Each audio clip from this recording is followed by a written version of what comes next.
गहलोत पर सख्त फैसला लेने की तैयारी में कांग्रेस। 30 जनवरी के बाद राजस्थान में छिड़ेगा घमासान। कांग्रेस विधायक दल की बैठक को लेकर होगा फैसला। पायलट और गहलोत गुट के बीच बढ़ता जा रहा है टकराव। राजस्थान कांग्रेस का सियासी संकट समाप्त होने का नाम नहीं ले रहा है।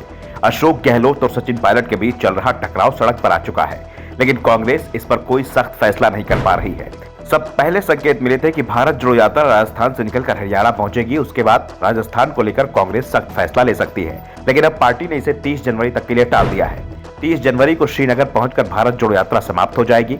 उसके बाद पार्टी राजस्थान पर कोई फैसला लेगी, क्योंकि अभी फैसला लिया तो राजस्थान में कुछ भी हो सकता है। पायलट को रोकने के लिए कांग्रेस के विधायक बगावत भी कर सकते हैं। ऐसे में फिर सभी का फोकस भारत जोड़ो यात्रा की जगह राजस्थान पर चला जाएगा, और कांग्रेस नहीं चाहती कि भारत जोड़ो यात्रा में कोई व्यवधान उसके नेताओं की ओर से ही पड़े। इसलिए गहलोत और पायलट के बीच चल रहे टकराव पर पार्टी कुछ और शांत रहने के मूड में है। 30 जनवरी के बाद इस पर फैसला लिया जाएगा। तब तक अशोक गहलोत अपनी सरकार का अंतिम बजट भी पेश कर देंगे। इस बीच सचिन पायलट को इस बात का एहसास हो चुका है कि पार्टी हाईकमान को झुकाने के लिए ताकत का प्रदर्शन जरूरी होता है। हाईकमान ने उन्हें सीएम बनाने का फैसला ले लिया था। 25 सितंबर को विधायक दल की बैठक बुलाई गई थी, लेकिन सीएम अशोक गहलोत ने अपनी ताकत के आगे हाईकमान को झुकने के लिए मजबूर कर दिया था। विधायक दल की बैठक ही नहीं हो पाई थी, और उसके बाद बैठक बुलाने की हिम्मत कांग्रेस हाईकमान नहीं कर पाया, जिस कारण सचिन पायलट का सब्र टूटता दिख रहा है। अब पायलट भी सड़क पर उतरने की तैयारी कर चुके हैं। सचिन पायलट ने ट्वीट करके जानकारी दी है कि वो 16 जनवरी से 20 जनवरी तक रोजाना आम सभाएं और जनसंपर्क करेंगे। नागौर, हनुमानगढ़, झुंझुनू, पाली और जयपुर में पायलट लोगों से मुलाकात करके उनकी परेशानियों को समझेंगे। पायलट का जमीन पर उतरना मुख्यमंत्री अशोक गहलोत के साथ साथ कांग्रेस आलाकमान को भी सख्त संदेश दे रहा है।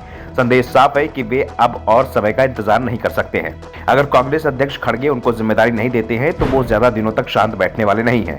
वे जनता के बीच जाकर अपनी दावेदारी को और मजबूत करेंगे, और पायलट के इस ऐलान से कांग्रेस को भी डर लगने लगा है। दरअसल सचिन पायलट राजस्थान में बेहद लोकप्रिय हैं। उनकी सभाओं में सुनने के लिए हजारों की संख्या में लोग आते हैं। पायलट युवा भी हैं, ऐसे में युवाओं के बीच उनका अलग क्रेज भी दिखाई देता है।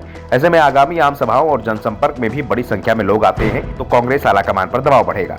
हाईकमान को जल्दी फैसला करना होगा कि गहलोत की बजाय पायलट के नाम पर विचार किया जाए। दरअसल जब राज्य में वसुंधरा राजे सिंधिया के नेतृत्व में बीजेपी सरकार चल रही थी, उस दौरान सचिन पायलट ही प्रदेश कांग्रेस के अध्यक्ष थे। पायलट सड़क पर उतरकर जनता के बीच गए थे, और इसका सियासी लाभ कांग्रेस को मिला भी था। इसलिए इस बार भी चुनाव से ठीक पहले पायलट ने सड़क पर उतरने की राजनीति पर ज्यादा भरोसा कर रहे हैं। लेकिन पिछली बार पायलट की रैलियों से सरकार हिल गई थी। ऐसे में पायलट क्या अपनी ही सरकार को हिलाने की कोशिश कर रहे हैं?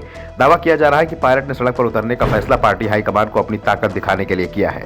ऐसे में पार्टी हाईकमान के साथ ही अशोक गहलोत की नजर भी पायलट की रैलियों पर टिकी होगी।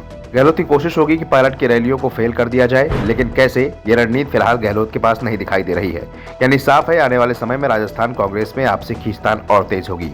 ऐसे में इसका कांग्रेस को बड़ा नुकसान भी हो सकता है। Bureau report, the Navdarpan news.